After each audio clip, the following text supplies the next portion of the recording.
విదేశాల్లో చదవాలనుకుంటున్నారా? అయితే విదేశ్ కన్సల్ట్ ని సంప్రదించండి. అమరావతిలో ప్రధానమంత్రి నరేంద్ర మోడీ సభని భారీ ఎత్తున ఆంధ్రప్రదేశ్ ప్రభుత్వం ప్రణాళికల్ని సిద్ధం చేస్తుంది. అమరావతి ప్రాంతంలో 250 ఎకరాల విస్తీర్ణంలో ఈ భారీ వేదికని నిర్మించేందుకు కావాల్సిన ప్రణాళికని సిద్ధం చేస్తున్నట్టుగా సమాచారం. అలానే మున్సిపల్ శాఖ మంత్రి నారాయణతో ఢిల్లీ వెళ్లే ముందరే ముఖ్యమంత్రి చంద్రబాబు నాయుడు ఒక సమావేశాన్ని నిర్వహించారు. ఈ సమావేశంలో భాగంగానే సిఆర్డీఏ అధికార యంత్రాంగానికి, అమరావతి డెవలప్మెంట్ కార్పొరేషన్ అధికార యంత్రాంగానికి ఈ సభా వేదికకి సంబంధించిన ఏర్పాట్ల పరిశీలన, క్షేత్రస్థాయిలో ఉన్నటువంటి పరిస్థితుల పరిశీలన, ఈ అంశం పైన ఒక డైరెక్షన్ ఇచ్చారని చెప్పి తెలుస్తుంది. కీలకమైనటువంటి అమరావతిలో N9 రహదారి వెనుక భాగంలో ఉన్నటువంటి భూమిని ఈ సభా వేదిక సిద్ధం చేయాల్సిందిగా సూచించినట్టుగా అధికారులు తెలుస్తుంది. ఒకసారి పరిశీలిద్దాం, N9 రోడ్ ఏంటి, ఇది ఎక్కడ వస్తుంది ఒకసారి పరిశీలిద్దాం. ఇది మొత్తం ఓవరాల్గా అమరావతి మాస్టర్ ప్లాన్కి సంబంధించినటువంటి డేటా. ఇందులో కీలకమైనటువంటి రహదారి వ్యవస్థ అంటే N9 ఇక్కడ మొదలవుతున్నటువంటి వ్యవస్థ. ఇది N9 అంటే ఇది నేరుగా అమరావతి ఇప్పుడు ప్రస్తుతం ఉన్నటువంటి సెక్రటేరియట్కి వెనుక భాగంలో వస్తుంది. వెలగపూడి సెక్రటేరియట్ ప్రాంతం అంతా కూడా ఈ ప్రదేశంలో ఉంటుంది. ఇది మందరం వెళ్ళేటువంటి రహదారి వ్యవస్థ. సో ఇక్కడ వెలగపూడి సెక్రటేరియట్ ఉంటుంది, దాని వెనుక వచ్చేటువంటి సువిశాలమైనటువంటి రహదారి ఇది. అక్కడ పూర్తి స్థాయిలో రహదారి నిర్మాణం జరగకపోయినప్పటికీ కూడా దారికి సంబంధించినటువంటి ఏర్పాట్లు జరిగినాయి. ఇక్కడ అలానే ఇక్కడ N13 ఇది చూస్తే ఈ మొత్తం ఈ బ్లాక్ ఇదంతా కూడా ఈ సర్కిల్లో చూసినప్పుడు అడ్మినిస్ట్రేటివ్ క్యాపిటల్ జోన్ కింద ఇప్పుడు కన్స్ట్రక్షన్ అవుతున్నటువంటి ప్రధాన భవనాలన్నీ కూడా ఇక్కడే ఉంటాయి.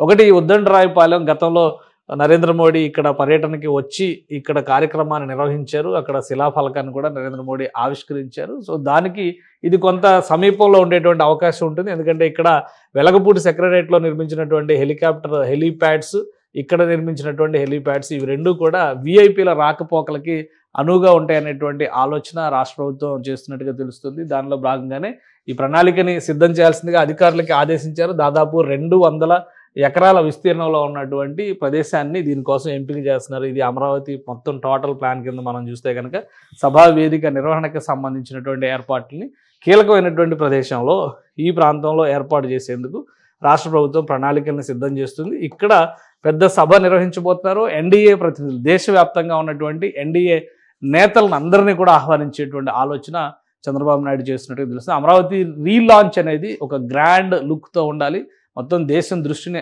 ఆకర్షించే విధంగా ఉండాలని ఏపీ సీఎం భావిస్తున్నారు. ఢిల్లీ పర్యటనలో ప్రధానమంత్రితో భేటీ తర్వాత ముఖ్యమంత్రి ఆ తర్వాత కార్యాచరణని రూపొందించేటువంటి అవకాశం ఉంది. ఎందుకంటే ప్రధానమంత్రి కార్యాలయం నుంచి ఉన్నటువంటి సమాచారం ప్రకారం చూస్తే కనుక ఏప్రిల్ నెలలో మాత్రమే ప్రధాని ఏపీ పర్యటనకు వచ్చేటువంటి అవకాశం ఉంది. అది కూడా 15 నుంచి 20వ తేదీ మధ్యలో ఉన్నటువంటి అంశం. అలానే మొత్తంగా చూస్తే ఒక 20-25 రోజుల సమయం ఇంకా ఉంది కాబట్టి పూర్తి స్థాయిలో ప్రణాళికలను సిద్ధం చేసుకోవడానికి అవకాశం ఉంది. ప్రధాని వచ్చేటువంటి సందర్భంలో అమరావతిలో నిర్మాణం జరుగుతున్నటువంటి దాదాపు 58,000 కోట్ల రూపాయలకు సంబంధించినటువంటి పనులు, మరోవైపు నుంచి ఇన్వెస్ట్మెంట్స్ రూపంలో, పెట్టుబడుల రూపంలో 42,000 కోట్ల రూపాయలకు సంబంధించినటువంటి ప్రారంభోత్సవాలు లేదా శంకుస్థాపనలు, వీటిపైన రాష్ట్ర ప్రభుత్వం ప్రస్తుతం ఫోకస్ పెడుతుంది. సో మొత్తం కలిపి చూసినప్పుడు 1,00,000 కోట్ల రూపాయలకు సంబంధించినటువంటి పనుల భాగస్వామ్యాల్ని, ఇన్వెస్ట్మెంట్స్ని కూడా ప్రధాని చేతుల మీదుగా ప్రారంభింపజేసేందుకు రాష్ట్ర ప్రభుత్వం కసరత్తు చేస్తోంది. సో ఇందులో కీలకమైనటువంటి ఘట్టం ఏంటంటే ప్రధాని అమరావతి ప్రాంతంలో అడుగుపెట్టడం.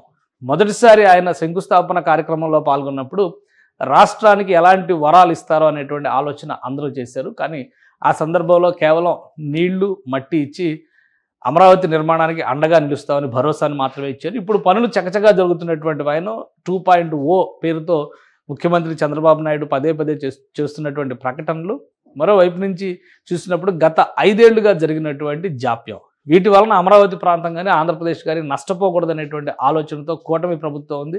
పూర్తి స్థాయి భరోసాలు ఇచ్చేందుకు కేంద్ర ప్రభుత్వం సిద్ధంగా ఉంది.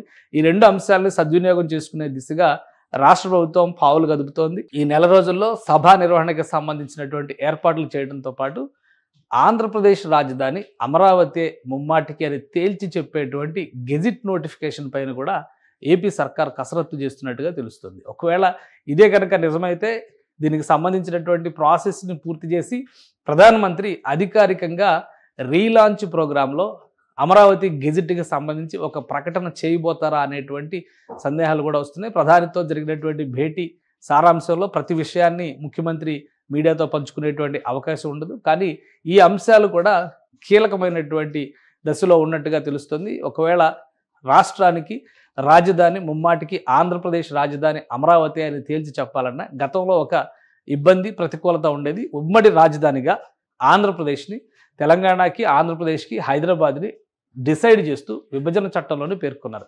10 ఏళ్ల కాలపరిమితి ఉన్నటువంటి నేపథ్యంలో అమరావతిని కనుక ఫుల్ టైం క్యాపిటల్గా అనౌన్స్ చేస్తే స్వచ్ఛందంగా హైదరాబాద్ మీద హక్కుల్ని వదులుకునేటువంటి పరిస్థితి ఉంటుంది. కాబట్టి ఆ సందర్భంలో గెజిట్ నోటిఫికేషన్ రిలీజ్ చేయలేదు అనేటువంటి మాట పదే పదే తెలుగుదేశం నాయకులు గతంలో చెప్పినటువంటి సందర్భాలు అనేకం ఉన్నాయి. ఇప్పుడు ఆంధ్రప్రదేశ్కి ఉమ్మడి రాజధాని అంటూ ఏమీ లేదు. 2024లో కాలపరిమితి ముగుస్తున్నటువంటి సందర్భంలో అప్పటి జగన్మోహన్ రెడ్డి ప్రభుత్వం ఎక్స్టెన్షన్ కోసం ఎలాంటి విజ్ఞప్తులు కేంద్రానికి చేయలేదు. కాబట్టి అది కాలగర్భంలో కలిసిపోయినటువంటి ప్రతిపాదనగా చూడాల్సి ఉంటుంది. ఇప్పుడు ఆంధ్రప్రదేశ్ ఒక సొంత రాజధాని డిక్లేర్ చేసుకోవాల్సినటువంటి అవసరం ఉంది. కాబట్టి గెజిట్ నోటిఫికేషన్ పైన కసరత్తు జరుగుతున్నట్టుగా ఒక సమాచారం అందుతుంది.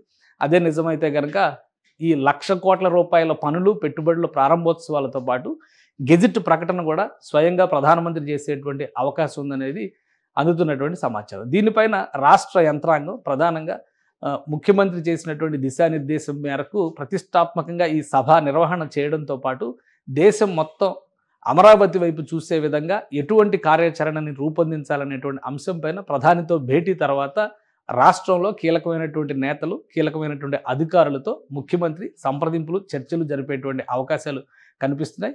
ఈ చర్చల సారాంశంగా ప్రధానమంత్రి వచ్చేటువంటి సందర్భంలో ఎటువంటి హామీలను ఇవ్వబోతున్నారు, గెజిట్ ప్రకటన కూడా చేస్తారా అనేది ప్రస్తుతానికి సస్పెన్స్. సుమన్ టీవీలో మీ పర్సనల్ అండ్ బిజినెస్ ప్రమోషన్స్ కోసం కింది నెంబర్కి కాంటాక్ట్ చేయండి.